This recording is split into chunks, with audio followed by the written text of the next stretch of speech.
오늘 말씀은 레위기 5장 1절에서 13절 말씀입니다.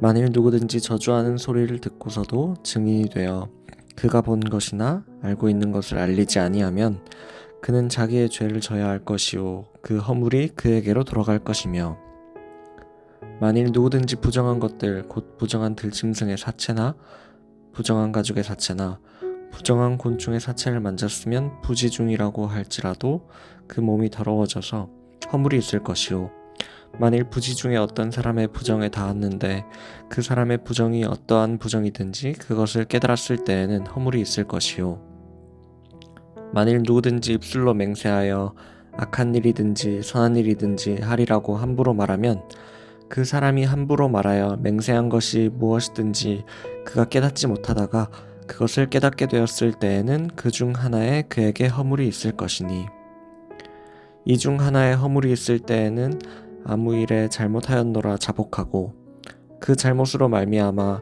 여호와께 속죄제를 드리되 양떼의 암컷 어린 양이나 염소를 끌어다가 속죄제를 드릴 것이요, 제사장은 그의 허물을 위하여 속죄할지니라. 만일 그의 힘이 어린 양을 바치는 데에 미치지 못하면 그가 지은 죄를 속죄하기 위하여 산비둘기 2마리나 집비둘기 새끼 2마리를 여호와께로 가져가되 하나는 속죄 제물을 삼고 하나는 번제물을 삼아 제사장에게로 가져갈 것이요, 제사장은 그 속죄 제물을 먼저 드리되 그 머리를 목에서 비틀어 끊고 몸은 아주 쪼개지 말며 그 속죄 제물의 피를 제단 곁에 뿌리고 그 남은 피는 제단 밑에 흘릴지니 이는 속죄제요, 그 다음 것은 규례대로 번제를 드릴지니 제사장이 그의 잘못을 위하여 속죄한즉 그가 사함을 받으리라. 만일 그의 손이 산비둘기 2마리나 집비둘기 2마리에도 미치지 못하면 그의 범죄로 말미암아 고운 가루 10분의 1 에바를 예물로 가져다가 속죄 제물로 드리되 이는 속죄인즉 그 위에 기름을 붓지 말며 유향을 놓지 말고 그것을 제사장에게로 가져갈 것이요, 제사장은 그것을 기념물로 한 움큼을 가져다가 제단 위 여호와의 화제물 위에서 불사를 지니 이는 속죄제라. 제사장이 그가 이 중에서 하나를 범하여 얻은 허물을 위하여 속죄한즉 그가 사함을 받으리라. 그 나머지는 소제물 같이 제사장에게 돌릴지니라.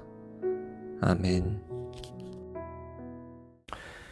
우리는 죄에서 완전히 깨끗한 채로 살아가지는 못합니다. 항상 범죄에 노출되어 있고 이 범죄하고자 하는 타락한 본성을 가지고 있습니다. 이 속죄제의 핵심은 부지중에 지은 죄, 즉 알지 못한 채, 고의가 아닌 채 짓는 죄에 대한 제사입니다. 그런데 생각해 보면 알지 못한 채 지은 죄를 위해서는 제사를 할 수가 없습니다. 알지 못하면 내가 지금 범죄를 했다는 사실을 인식하지 못하는 것이죠. 그러면 제사의 필요도 느끼지 못합니다. 그래서 속죄제는 내가 죄를 지었다는 사실을 깨달을 때부터 시작합니다. 3절 후반부에 보면요, 그것을 깨달았을 때에는 허물이 있을 것이요 라고 합니다. 이 부지 중에 범죄하였다는 말은 하나님에 대한 지식이 없어서 범죄하였다는 말일 수도 있고요, 범죄의 순간 하나님의 말씀을 기억하지 못했다는 말일 수도 있고요, 가치 판단을 잘 못했다는 의미일 수도 있으며 의지가 약하여 넘어진 경우도 속합니다. 어떤 경우든 범죄한 후에 그것을 깨닫는 것이 제사, 회개의 첫 시작입니다. 자, 죄를 깨닫고 나면 무엇을 합니까? 5절입니다. 이 중 하나의 허물이 있을 때에는 아무 일에 잘못하였노라 자복하고, 자복, 스스로 죄를 고백하고 인정하는 것이 중요합니다. 이 고백은 1차로 하나님께 해야 합니다. 중심에 회개하고 하나님께 고백하는 것 중요합니다. 동시에 죄라고 하는 것은 하나님께뿐 아니라 타인에게, 공동체에게도 영향을 미칩니다. 그래서 공적 고백도 필요합니다. 나는 마음속으로 회개했으니 다 끝났다 라고 생각할 때 그의 죄로 인해서 상처받는 이들은 분노하게 되죠. 때로는 하나님 앞에 회개하고 이웃에게, 공동체 앞에 자신의 죄를 시인해야 할 때도 있습니다. 이 말은 사람들 앞에서 공적으로 죄를 고백해야 한다는 의미는 아닙니다. 개인적으로 찾아가서 잘못을 시인할 수도 있고요. 다락방 모임 때 자신의 죄와 과오를 시인하며 반성의 나눔을 할 수도 있습니다. 그런 고백들이 우리를 더 진실한 공동체로 만들어줍니다. 또한 이 고백이 가지고 있는 중요성은 자복함으로써 그 다음 순서인 제사로 나아갈 수 있게 해준다는 데에 있습니다.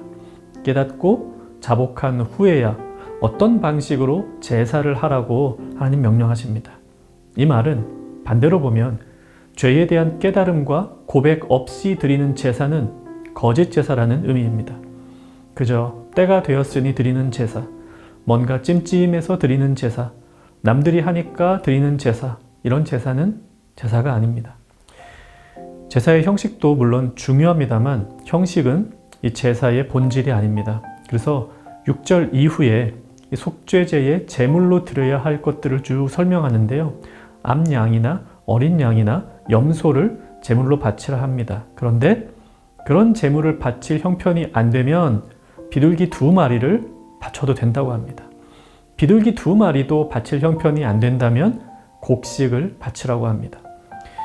이를 통해 우리는 어떤 제물을 바치느냐가 속죄의 핵심은 아니라는 사실을 알 수 있습니다. 이 속죄제의 시작은 죄에 대한 깨달음입니다. 깨달음이 고백으로 이어집니다. 그리고 나서 제물을 바칩니다. 제물은 형편에 따라 달리 바칠 수 있지만 반드시 제물을 바치도록 하십니다. 왜냐하면 나의 죄를 거저 씻어주는 것은 아니라는 사실을 아는 게 중요하기 때문입니다. 구약의 모든 제물은 우리의 죄를 단번에 속죄하실 예수 그리스도의 희생과 사랑을 예표하는 것이기도 합니다. 공짜로 우리의 죄가 씻어진 것이 아닙니다. 그리스도께서 피를 흘리셨습니다.